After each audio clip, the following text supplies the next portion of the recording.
মুকলি কৰিছে প্ৰথম কিস্তিৰ ধন মুকলি কৰিছে মুখ্যমন্ত্ৰী ডক্টৰ হিমন্ত বিশ্ব শৰ্মাই কিন্তু এই নিযুত মইনা আঁচনিৰ ধন কোন কেইগৰাকী ছাত্ৰীয়ে নাপাব বা কোন কেইগৰাকী ছাত্ৰীয়ে পাব তাক লৈ মুখ্যমন্ত্ৰীয়ে ভাষণ প্ৰসংগত বিশেষ মন্তব্য কৰিছে কলেজত পঢ়ি থকাৰ সময়ত যি ছাত্ৰীয়ে বিয়াত বহিব সেই ছাত্ৰীয়ে কিন্তু নাপাব নিযুত মইনা আঁচনিৰ ধন আৰু বিশেষকৈ ছাত্ৰসকল বা লৰাসকলক কেন্দ্ৰ কৰি মুখ্যমন্ত্ৰী গৰাকীয়ে কৈছে যে এইবাৰ বাজেটত এক বিশেষ আঁচনি অনা হ'ব কেৱল লৰাসকলৰ বাবে এই মুহূৰ্তত সবিশেষ তথ্য আমি আপোনালোকক জনাবলৈ চেষ্টা কৰিম এটা বিশেষ খবৰ লৰাবিলাকৰ বাবে ভাল খবৰ বা ছাত্ৰসকলৰ বাবে এটা ভাল খবৰ আমি জনাই আছো আজি নিযুত মইনা আঁচনিৰ প্ৰথম কিস্তিৰ ধন মুকলি কৰাৰ সময়ত কেইবাটাও বিশেষ মন্তব্য কৰিছে মুখ্যমন্ত্ৰী গৰাকীয়ে গৰম বন্ধ চলি থকাৰ সময়ত নিযুত মইনা আঁচনিৰ ধন নাপাব প্ৰতি মাহৰ 11 তাৰিখে দিনৰ 11 বজাত ছাত্ৰীৰ একাউণ্টত সোমাব এই ধন বছৰটোৰ পাঠদান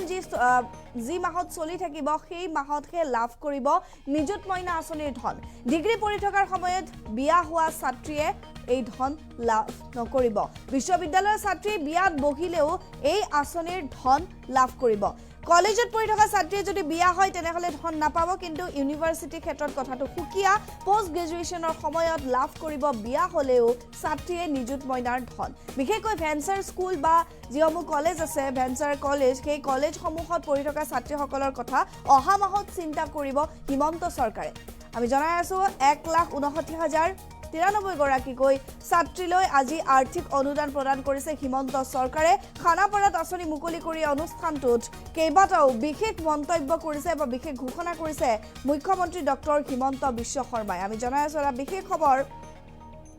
দেখিবলৈ পোৱা গৈছে মুখ্যমন্ত্ৰী গৰাকীয়ে আজিৰ দিনটোত মন্তব্য কৰিছে নিযুত মইনা আঁচনিক লৈ যে অসমৰ আঁচনিৰ জৰিয়তে বহু শিক্ষাৰ্থী লাভান্বিত হৈছে বিশেষকৈ যেহেতু নৱম শ্ৰেণীত পঢ়ি থকা ছাত্ৰীক সাইকেল দিয়াৰ কথাও আজিৰ দিনটোত ঘোষণা কৰা হৈছে উচ্চতৰ মাধ্যমিক স্নাতক পৰ্যায়ত ইতিমধ্যে নামভৰ্তি বিনামূলীয়া সেই ক্ষেত্ৰতো মন্তব্য কৰিছে মুখ্যমন্ত্ৰী গৰাকীয়ে আমি জনাই আছো নিযুত মইনা আঁচনিৰ যিসমূহ ফাৰ্ষ্ট ইয়েৰ বা একাদশ শ্ৰেণীৰ ছাত্ৰী তেওঁলোকৰ একাদশ শ্ৰেণীৰ ছাত্ৰীৰ বাবে নৱেম্বৰৰ 11 তাৰিখে জমা হ'ব ধন অৰ্থাৎ আমি জনাই আছো প্ৰতি মাহৰ 11 তাৰিখে দিনৰ 11 বজাত ছাত্ৰীৰ একাউণ্টত পুনে নিযুত মইনা আঁচনিৰ ধন হোৱাব বুলি মুখ্যমন্ত্ৰী গৰাকীয়ে কৈছে একাদশ শ্ৰেণী পাছ কৰালৈকেহে এই ধন লাভ কৰিব বুলি কৈছে যদি একাদশ শ্ৰেণীৰ পৰা দ্বাদশ শ্ৰেণীলৈ তেওঁলোকে উত্তীৰ্ণ হ'ব নোৱাৰে বা পাছ কৰিব নোৱাৰে তেনেহলে কিন্তু নিযুত মইনা আঁচনিৰ ধন নাপায় ক্লাছ যদি নকৰে পঢ়া এৰি দিয়ে তেনেহলে বা কিবা অভিযোগ থাকে ছাত্ৰীগৰাকীৰ বিৰুদ্ধে সেই ধন নিযুত মইনা আঁচনিৰ ধন সেই গৰাকী ছাত্ৰীয়ে নাপাব আমি পুনৰবাৰ জনাইছো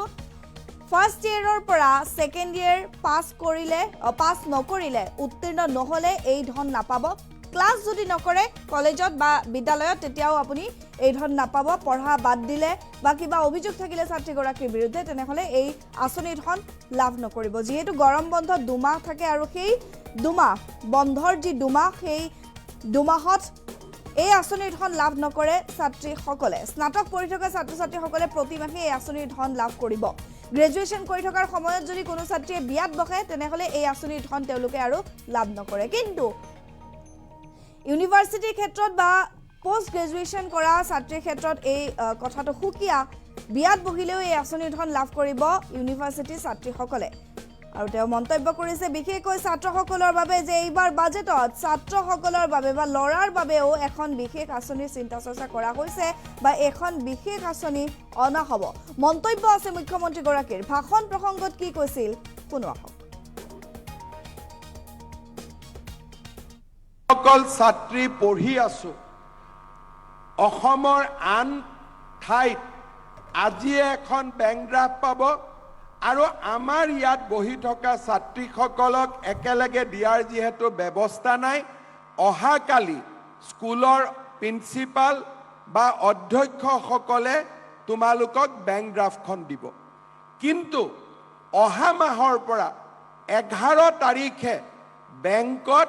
11 বজাত তোমালোকৰ মোবাইলত বা দেউতাৰ মোবাইলত টিক আহিব 11 বজাত বেংকত এই টকাখিনি 11 তাৰিখে জমা হৈ যাব মই এই কথাটো এই কাৰণে কৈছো যে দেউতাৰ যেহেতু মোবাইলটো দেউতাৰ সকলোৰে মোবাইল নাথাকিব পাৰে দেউতাই ভাবিব পাৰে টকাটো ক'ৰ পৰা আহিলে গতিকে আজিৰ পৰাই ঘৰত আমি কৈ দিম যে 11 তাৰিখে যিটো টকা বেংকত সোমাব সেইটোৱে হৈছে নিযুত মইনা আৰু এইটো মোবাইল দেউতাৰ মেছেজত যাব বা যাৰ নম্বৰ দিছা তাৰ মেছেজত যাব কিন্তু তোমালোকৰ একাউণ্টতে এই টকাটো সোমাব বেলেগৰ একাউণ্টত এই টকাটো নোসোমায় ইয়াৰ পিছত আমি পইচাটো পাই গৈ থাকিম কেতিয়ালৈকে পাম যে ফাৰ্ষ্ট ইয়াৰৰ পিছত পৰীক্ষা পাছ কৰি আমি সেকেন্ড ইয়াৰত নাম ভৰ্তি কৰিম সেকেন্ড ইয়াৰত আমি যদি পৰীক্ষা পাছ কৰোঁ তেতিয়া আমি সেকেন্ড ইয়াৰৰ পইচা পাম কিন্তু কোনোবাই যদি ফাৰ্ষ্ট ইয়াৰৰ পৰীক্ষাত উত্তীৰ্ণ নহয় বা নিজে পঢ়া এৰি দিয়ে তেতিয়াহ'লে সেকেন্ড ইয়াৰত আমি নিযুত মইনা আঁচনি নাপাওঁ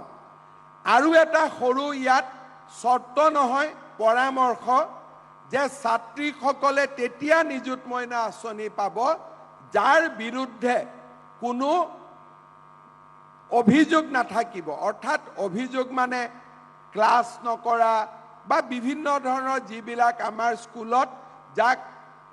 ভাল একাডেমিক এক্টিভিটি বুলি কোৱা নহয়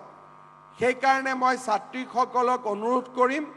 যে দ্বিতীয় বৰ্ষত এই পইচাটো যাতে আমি পাই থাকোঁ তাৰ কাৰণে প্ৰথম গুৰুত্বপূৰ্ণ নিয়মানুৱৰ্তিতা নিজৰ চাৰিত্ৰিক গৌৰৱ আৰু আমাৰ পৰীক্ষাত পাছ কৰা এই সৰু সৰু চৰ্তকেইটা আমি পূৰণ কৰিব লাগিব বছৰত আমি 10 মাহ পাম 2 মাহ গৰম বন্ধ থাকে গৰম বন্ধৰ 2 মাহত এই পইচাটো আমি নাপাওঁ আমি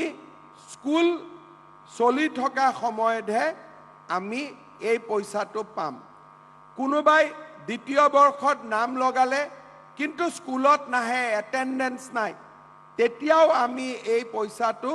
দ্বিতীয় বৰ্ষত আমি নাপাম অন্তত আমি ইউনিভাৰ্চিটিয়ে যিমান এটেন্ডেন্স বিচাৰে সিমানখিনি এটেন্ডেন্স যাতে আমাৰ থাকে ঠিক তেনেকে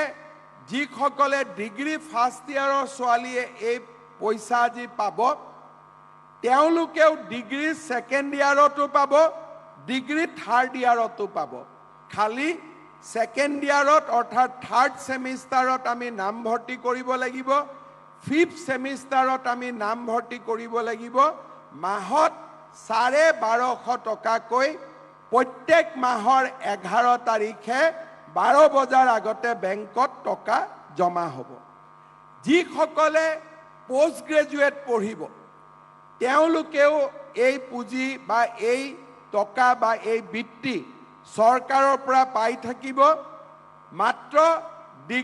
পোষ্ট গ্ৰেজুৱেট সেকেন্ড ইয়াৰতো নাম ভৰ্তি কৰিব লাগিব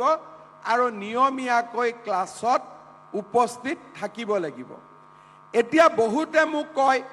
সেকেন্ড ইয়াৰৰ ষ্টুডেণ্টখিনিয়ে দ্বাদশ মানত পঢ়া ছাত্ৰীসকলে কয় যে মামা আমি নাপালোঁ তোমালোকেও পাবা মাত্ৰ এইবাৰ ক্লাছ 12ত পাছ কৰি ডিগ্ৰী ফাৰ্ষ্ট ইয়াৰত এডমিশ্যন ল'ব লাগিব কোনোবা সেকেন্ড ইয়াৰ আৰু ডিগ্ৰী থাৰ্ড ইয়াৰৰ ছোৱালীয়ে কৈছে যে আমি পোৱা নাই মই উত্তৰটো মোৰ এইটো হ'ব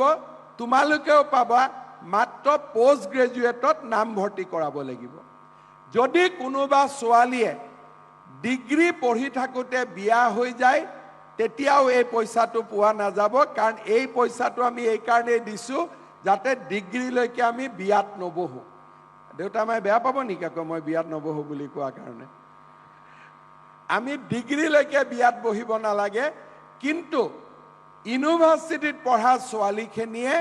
বিয়াত বহিলেও বা বিয়া কৰিলেও এই বৃত্তি পাই থাকিব অৰ্থাৎ আমাৰ এটাই প্ৰচেষ্টা যে আমাৰ ছোৱালীসকলে যাতে ডিগ্ৰী থাৰ্ড ইয়াৰলৈকে বিয়াত নবহে সেইটো আমাৰ এই আঁচনিৰ এটা লক্ষ্য কিন্তু যিসকলে পোষ্ট গ্ৰেজুৱেট বা ইউনিভাৰ্চিটি বা BEdত পঢ়িব তেওঁলোকে এই পুঁজি বা এই স্কলাৰশ্বিপ পাব কাৰণ পোষ্ট গ্ৰেজুৱেট যোৱাৰ সময়ত ল'ৰা ছোৱালী বিয়া পাতিব লাগে বা বিয়া পতা নপতা নিজৰ সিদ্ধান্ত তাত আমি পৰামৰ্শ দিব নোখোজো এতিয়া মোক বহুতে কয় যে মামা ল'ৰাবিলাকৰ কি হ'ব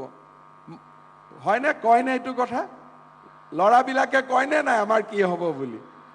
মই ল'ৰাবিলাকৰ কাৰণেও কেইদিনমান আগতে যাতে তেওঁলোকে ভাল উদ্যোগ স্থাপন কৰিব পাৰে তাৰ বাবে তেওঁলোকক মুখ্যমন্ত্ৰীৰ আত্মনিৰ্ভৰ অসম আঁচনি আমি দিছিলোঁ আৰু এইবাৰ বাজেটত ছোৱালীৰ কাৰণে নহয় ল'ৰাৰ কাৰণেও মই এটা ভাল আঁচনি আনিম মই চিন্তা কৰি আছোঁ যে কি আঁচনি দিলে ল'ৰাবিলাকেও ভাল পাব ল'ৰাবিলাকেও কলেজত পঢ়ি থাকিব